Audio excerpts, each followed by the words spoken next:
प्यारे बच्चों, हम पढ़ चुके हैं महत्तम समापवर्तक के बारे में पूर्व में, और उस पर आधारित हमने प्रश्नावली भी की थी। आज हम उससे एक कदम और आगे बढ़ते हुए लघुत्तम समापवर्तक को पढ़ने वाले हैं। ध्यान दीजिएगा, उसमें हम बोलते थे महत्तम समापवर्तक और यहाँ बोलेंगे लघुत्तम समापवर्तक। अंतर है थोड़ा सा, वो थोड़ा सा अंतर कई दफ़ा चूक जाता है, तो ये अंतर आपको नहीं चूकना है, ठीक है। तो आज हम पढ़ने वाले हैं लघुत्तम समापवर्तक, और महत्तम समापवर्तक में हमने समझा था सबसे बड़ा सार्व गुणनखंड। अब यहाँ पर लघुत्तम है तो आप समझ गए होंगे काफ़ी हद तक क्या कहना चाह रहे हैं। तो शुरू करते हैं। लघुत्तम समापवर्तक, जैसे कि इसके नाम से समझ में आ रहा है, लघुत्तम सम अपवर्तक। लघुत्तम का मतलब सबसे छोटा, सम का मतलब समान, जिसको सार्व बोलते हैं, ठीक है। और यहाँ पर जो अपवर्तक शब्द है, इसका मतलब है गुणज। याद कीजिए, पूर्व में हमने पढ़ा था अपवर्तक, और उसका मतलब था गुणनखंड। तो ये अंतर आपको याद रखना है।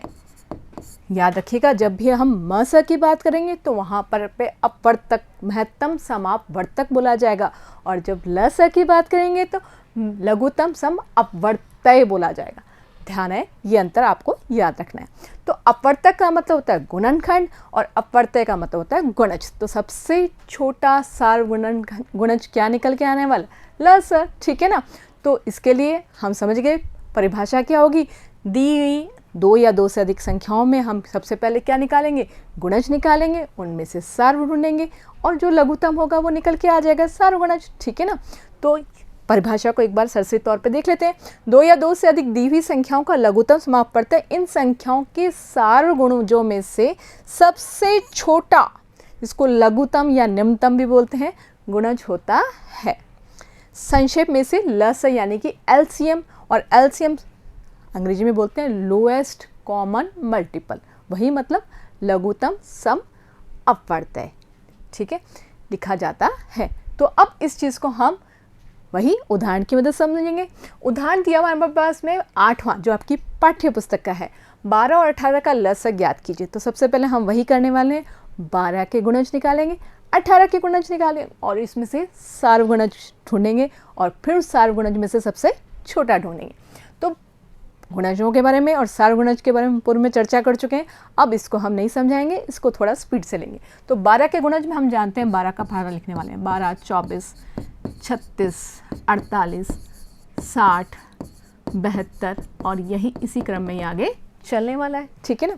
अब 18 के गुणज की बात करें तो 18, 36, 54, 72 और 90, और इसी क्रम में आगे चलने वाला है, ठीक है। अब सार्व गुणज निकालना है जो दोनों में कॉमन है। तो ध्यान से अगर हम देखें तो यहाँ पर पे 36 दोनों में है ना, और आगे देखें तो 72 भी दोनों में है, और अगर इसी प्रकार देखें तो 36 और फिर 72, और ये आगे भी हमें मिल सकते हैं, ठीक है ना।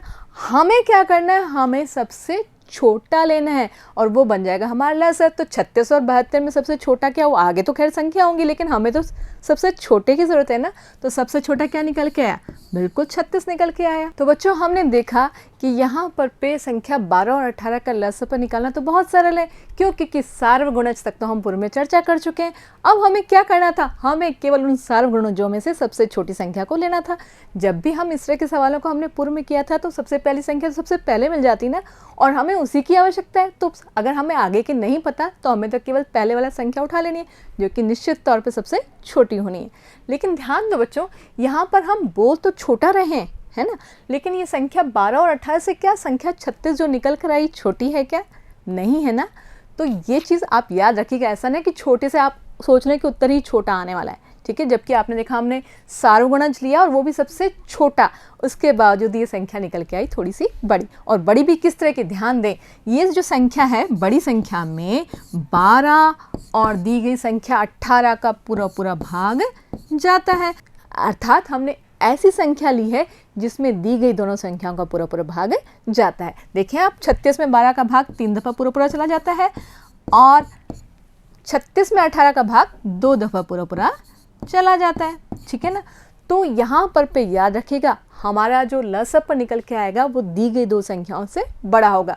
तो अब हम समझ गए, जब भी हमें कोई प्रश्न ऐसा आएगा जहाँ पे हमें ऐसा मान चाहिए होगा जो दी गई संख्याओं को संतुष्ट करता हो और उनसे बड़ा आने वाला है, तो हम क्या निकालने वाले हैं? बिल्कुल लसप निकालने वाले हैं। ठीक है, लघुत्तम समाप्त बढ़ते। अब बच्चों जैसे कि हमने मत्सप के टाइम समझा था कि इस तरह से गुणनज करके निकालना, तो पहाड़े तो हर एक को इतने सारे नहीं आते ना। यहाँ 12 और 18 तो चलो छोटी संख्या थी, अगर 38, 75 इस तरह की संख्या आ जाए तब तो हम पहाड़े लिखने में उनको जोड़ जोड़ के या गुणा करके करने लगे तो बहुत समय लग जाने वाला है। तो ऐसे में हम क्या करेंगे? बिल्कुल अभाज्य गुणनखंड विधि को काम मिलेंगे जो थोड़ी सी सरल रहती है। तो ठीक है, अब इसी सवाल को हम अभाज्य गुणनखंड विधि से समझ लेते हैं। तो 12 के अभाज्य गुणनखंड, संख्या वही ली ना 12 और 18, तो 2 का भाग पूरा पूरा हम ये चर्चाएं पूरी पूर्व में कर चुके हैं, अभाज्य गुणनखंड समझ चुके हैं, तो अब इस पर समय नहीं लगाएंगे। 2 गुणा 2 गुणा 3, और इसी प्रकार से 18 के अभाज्य गुणनखंड निकल के आएंगे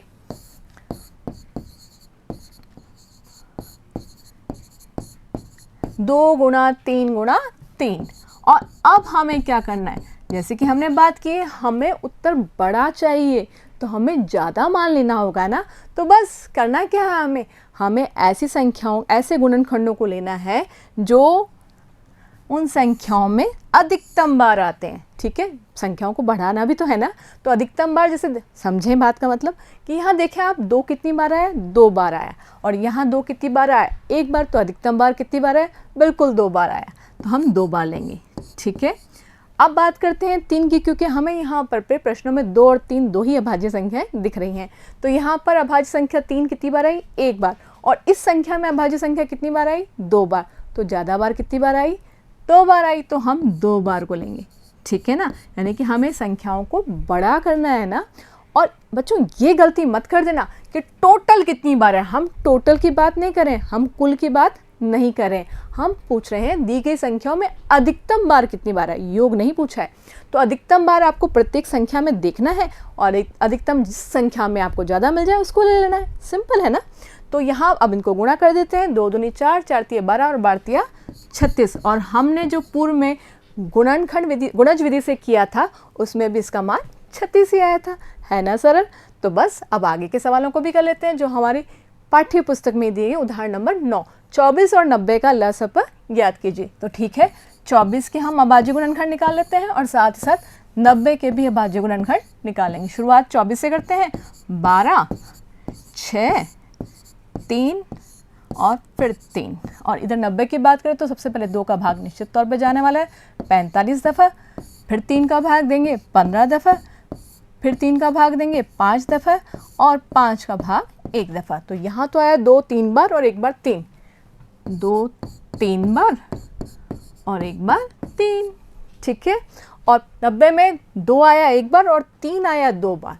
2 आया है 1 बार और 3 आया है 2 बार और साथ में ही आया है 5। ठीक है, अब बात करते हैं इनके लसप की। तो लसप में जैसे कि हमने पूर्व में बात की थी, हम क्या करने वाले हैं? तो जो अभाज्य संख्या सबसे ज़्यादा बार आई है उसको लेकर चलेंगे। तो यहाँ पर देखा 2 अभाज्य संख्या कितनी बार आई? 1 बार। और यहाँ कितनी बार आई? 3 बार। तो कितनी बार लेंगे? 3 बार। ठीक है, तो 1 2 3। भाई गुणा का निशान तो हमें लगाना ही है। ठीक है ना, गुणा ही तो होना है इन सब का मानों का। देखिए हमने बात की थी पूर्व में, संख्याओं का गुणनफल है। ठीक है, तो गुणा करना है हमें। अब 3 की बात करते हैं। 3 1 बार आया और 3 कितनी बार आया? 2 बार आया। तो हम 3 को कितनी बार लेने वाले हैं? बिल्कुल 2 बार लेने वाले हैं। और अगर हम ध्यान से देखें तो यहाँ पर 5 भी है, एक संख्या अभाज्य, जो कि यहाँ पर है और इस वाली संख्या में अभाज्य गुणनखंडों में नहीं है। तो 5 1 बार और 5 1 बार भी नहीं, तो ज़्यादा बार कितनी बार आया? 1 बार आई। ये बात ध्यान रखिएगा। अर्थात हमें संख्या बढ़ानी है ना, तो 5 को भी ले लिया। अर्थात अगर देखा जाए मोटे तौर पे तो ये मत्स्य का बिल्कुल उल्टा है। वहाँ हम संख्याओं को कम करते थे कि जो जिसको सबकी सहमति मिलेगी उसी को लेना है, और यहाँ हम संख्याओं को बढ़ा रहे हैं। ठीक है, तो कर लेते हैं इनको गुणा। अब 2 5 10 तो मेरे पास सरल सा आ गया, ताकि 0 मिल जाएगा मुझे। ठीक है, अब बाकी को गुणा कर लेते हैं। 2 दूनी 4, 4 तिया 12 और 12 तिया 36। तो हमारी संख्या निकल के आ गई 360। सरल है ना। अब चलते हैं नेक्स्ट उदाहरण पर, जो कि हमारी पाठ्यपुस्तक है। उदाहरण नंबर 10, 40 48 और 45 का लसक ज्ञात कीजिए। फिर से हमें लसक ज्ञात करना है, और कितनी संख्याओं का? 3 संख्याओं का।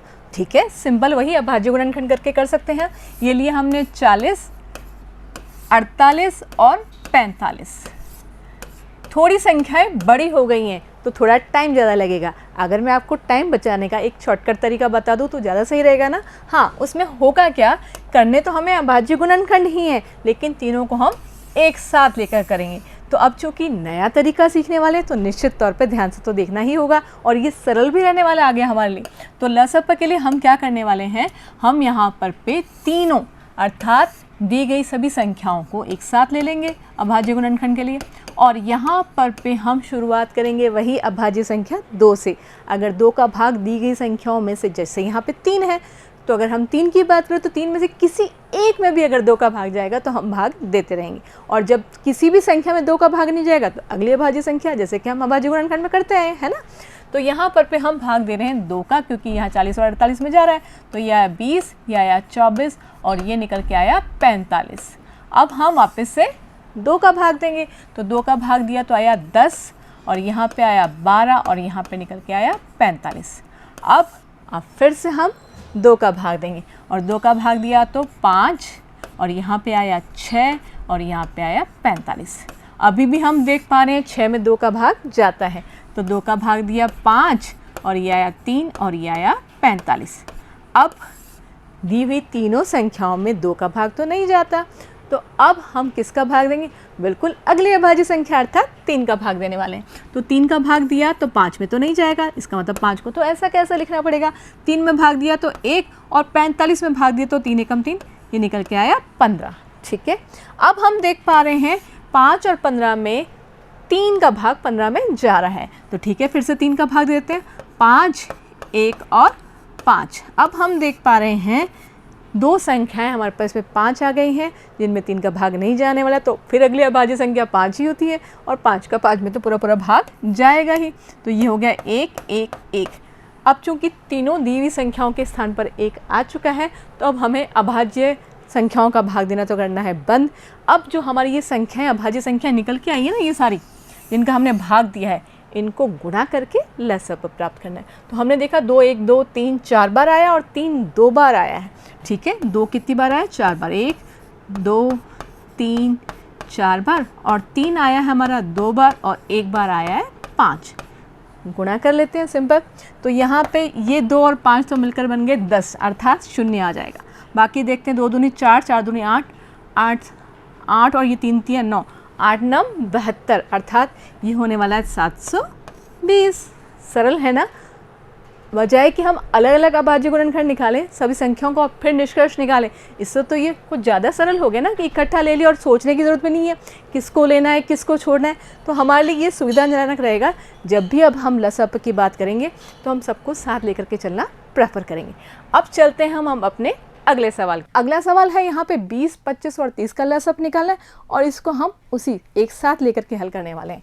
तो ले लिया यहाँ पर पे 20, 25 और 30।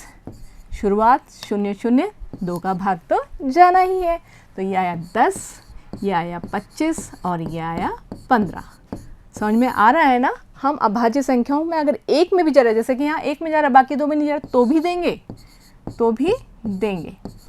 अब हम देख पा रहे हैं यहाँ पे 2 का भाग नहीं जाना, तो नेक्स्ट संख्या हमारी क्या होगी, 3। 3 का भाग इसमें नहीं जा रहा है, इसमें नहीं जा रहा है, लेकिन इसमें जा रहा है, तो 1 में भी जा रहा है तो हम भाग देंगे। ठीक है, ये आया 5।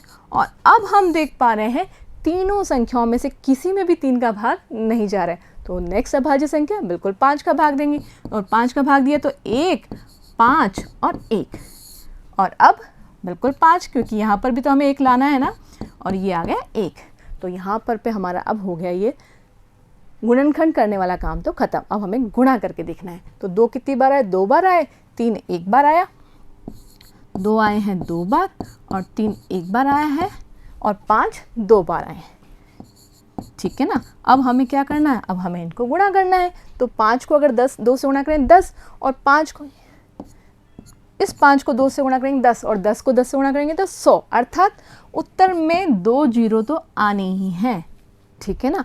और संख्या क्या बच गई, 3, अर्थात क्या आ गया 300। तो ये तो थोड़ा हमने आगे पीछे गुणा करके इसको सरल कर दिया। आप चाहे तो सीधा गुणा कर सकते हैं, 2 दूनी 4, 4 3 12, 12 5 60, और 60 का 0 का अगर साइड पे रख दे तो 6 पंजे 30 हो गया 300, है ना। तो अब आप खुद भी समझ रहे हैं कि ये 300 लसा पर बोला था, लेकिन इस 300 में हमने देखा इन तीनों संख्याओं से बड़ी संख्या निकल कर आई है ना। और इस संख्या में अब हम समझ गए कि 20 का, 25 का और 30 का पूरा पूरा भाग जाने वाला है। ठीक है, तो हम अब इस बात को अच्छे से याद करेंगे। जब भी हमें कोई सवाल ऐसा पूछा जाएगा जिसमें दी गई संख्याओं से ही कुछ और निष्कर्ष निकालना है और तीनों संख्याओं को संतुष्ट करना है, तो हम, और वो उत्तर हमारा बड़ा आना चाहिए, याद रखिएगा बड़ा आना चाहिए, तो हम क्या निकालेंगे, लस यानी कि लघुत्तम समापवर्तय। तो उम्मीद है आपको लघुत्तम समापवर्तय पर आधारित जो हमने उदाहरण किए हैं अच्छे समझ में आ गए होंगे। मिलते हैं नए वीडियो में नए प्रश्नों और नए तथ्यों के साथ। जुड़े रहिए।